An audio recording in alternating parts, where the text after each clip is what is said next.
With the Arizona Cardinals already preparing for Week 8, traveling to the East Coast against the Miami Dolphins, will the Cardinals make a new trend and stack up wins? Or will the potential return of Tua Tagovailoa shatter the Cardinals' dreams? Let's go ahead and preview Cardinals versus Dolphins. Let's get started.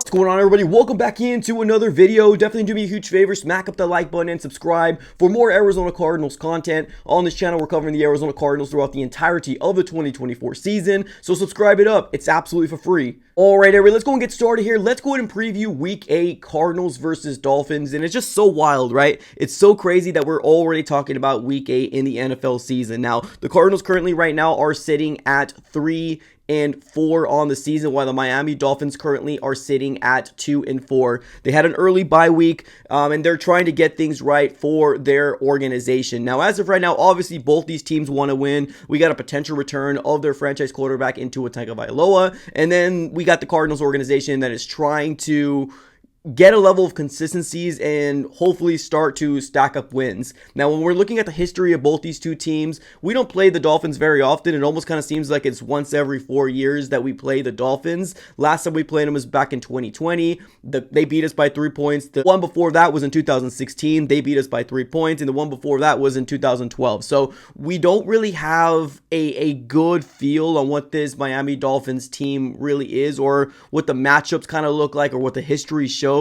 So this team right here in the Miami Dolphins is so hard to predict who they are, because obviously with Tua Tagovailoa going down so early in the season and him now, potentially making a return back in Week 8, with what we do know is the Miami Dolphins with their backup quarterbacks have not looked very good at all. Like, they're averaging about 10, 11, 12 points a game. Like, it's gone to the point where they need their franchise quarterback to come back and hopefully attempt to save this, Miami Dolphins organization, which currently right now is starting at 2-4. And the Buffalo Bills are seeming to run away with the division yet again, where we have the Arizona Cardinals on our end battling out in the NFC West, which is not the NFC best anymore. So that's definitely one thing we got going for us in terms of being Cardinal fans, that we're still in the thick of things, believe it or not. So let's take a look here at the Miami Dolphins, just at their roster in general. Now, obviously, I think this game really depends on if Tua comes back or not. We've heard rumors and we've heard swirls around that he is expected to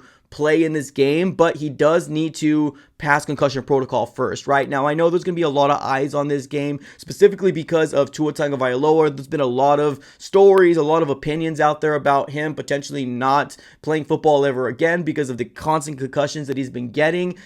As of right now, I'm going to leave it up to him. He's the one that actually really wants to come back, and he's willing to take the risk, he says. So I think right now we are in a kind of confusing state in terms of who our opponent is, because we don't know if Tua is coming back. So I hope that the Cardinals are preparing for a Miami Dolphins team with Tua Tagovailoa. Now, this roster that they have built, at least offensively, they're pretty good in terms of weapons, right? They got Devon Achane, they got Tyreek Hill, which has not had a really good start to the season. Obviously, not having his franchise quarterback really hurt him. Jalen Waddle, Odell Beckham Jr., Jonnu Smith, and for the most part, their O-line is pretty decent. Now, their defensive side of the ball, they're still, pretty top tier defense, and I'm not talking top 10, where I guess really depends on what you're looking at, right? Because they are top 10 in terms of total defense just in general. But whenever you're looking at specific things, like let's say, for example, passing, right?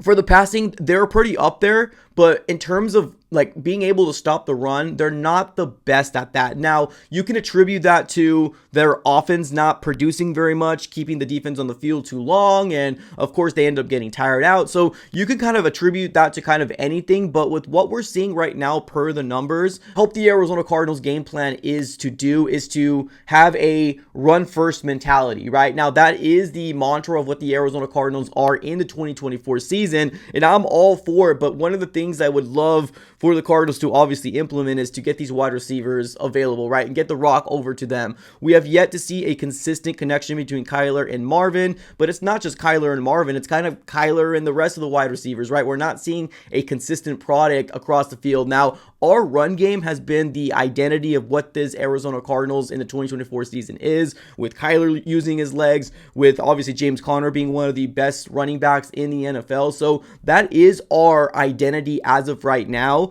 But we need to implement these big explosive plays to our wide receivers, right? I don't care if it's Marvin, I don't care if it's Michael Wilson, I don't care if it's Zay Jones or Greg Dortch, or heck, even use your tight end. But I want to see the wide receivers get a lot of yards in this game because, like I said, the inconsistencies, especially if we're playing a team like the Miami Dolphins, that can come back and bite us in the butt. Right now, we did play a Chargers team this last week on Monday that was very, very gritty, a very, very defensive type of game. But let's call it like it is. Justin Herbert doesn't really have a lot of his former wide receiver help that he used to have. So this is different, right? Especially if Tua does play. Now, if Tua doesn't play, then this is going to be a completely different, storyline. But it's trending that he will play. So he's got weapons to use. Obviously, Tyreek Hill, Waddle, as well as Odell Beckham Jr. Now, Odell has not been, obviously, the Odell of when he was younger, obviously, but he doesn't need to be that number one wide receiver, right? You got Tyreek Hill for that. You also got a really good run game with Devon Achane as well. So they really got a lot of good, high-powered offensive weapons on the Miami Dolphins. It's just, obviously, with their backup quarterback and them averaging about 10, 11, 12 points a game when their franchise quarterback wasn't there, they found themselves in a blink of an eye being 2-4, right? So I hope this Arizona Cardinal team has that in their mind that we got to get these explosives down the field, corrected, because that's one of the biggest things, right? Our Arizona Cardinal offense has been sold to us from the beginning of the season that our offense is going to be points.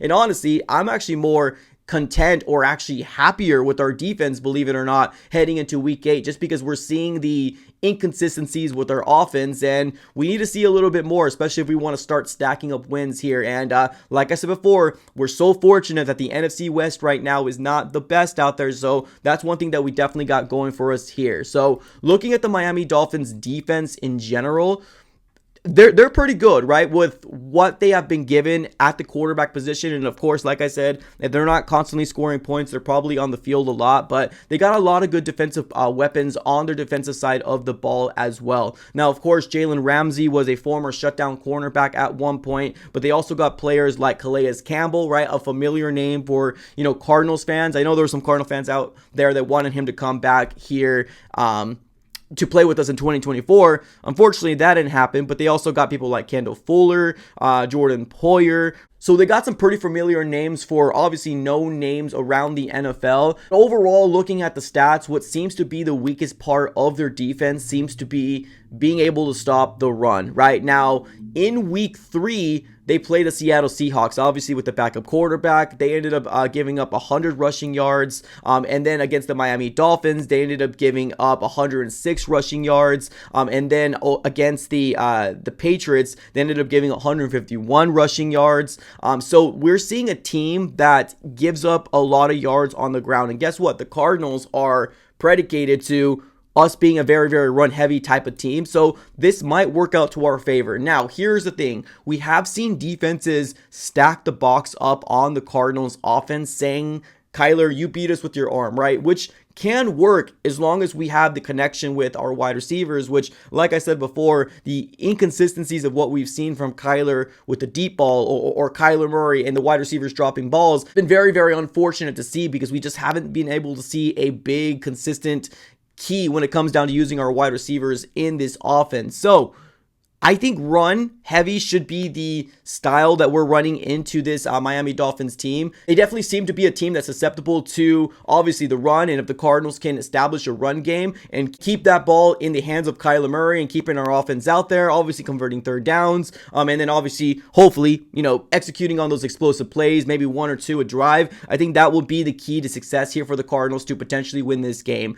Now, this game can go ugly as well if we find ourselves in a situation where our offense can't do anything, and then they keep scoring points just like the Commanders game or just like the Green Bay Packers game. That's a situation that we do not want to find ourselves in. We already know that we got 2 beatdowns in the season, and I'm not trying to see another beatdown. Like I said before, this offense really runs through Tua Tagovailoa. So if he plays, we're talking about a completely different game, right? Maybe potentially a high-scoring game, somewhere in the 30s from both teams. Or if he doesn't play, then maybe we're talking about more of a grittier type of game, right? Maybe the defense is preparing for the run a lot more, and they're going to be doing the same thing with Devon Achane. So maybe we'll see a lot more stacked box from the Miami Dolphins, and maybe it'll be, somewhere in the 20s still. I still do think there's going to be points being put up on the board, but definitely not like the Chargers and Cardinals game where it literally was like 17-15. I don't think it's going to be that gritty of a defensive game, but definitely somewhere in the 20s if Tua doesn't play. So this is going to be a very interesting situation, right? Because right now we don't 100% know if he is playing or not.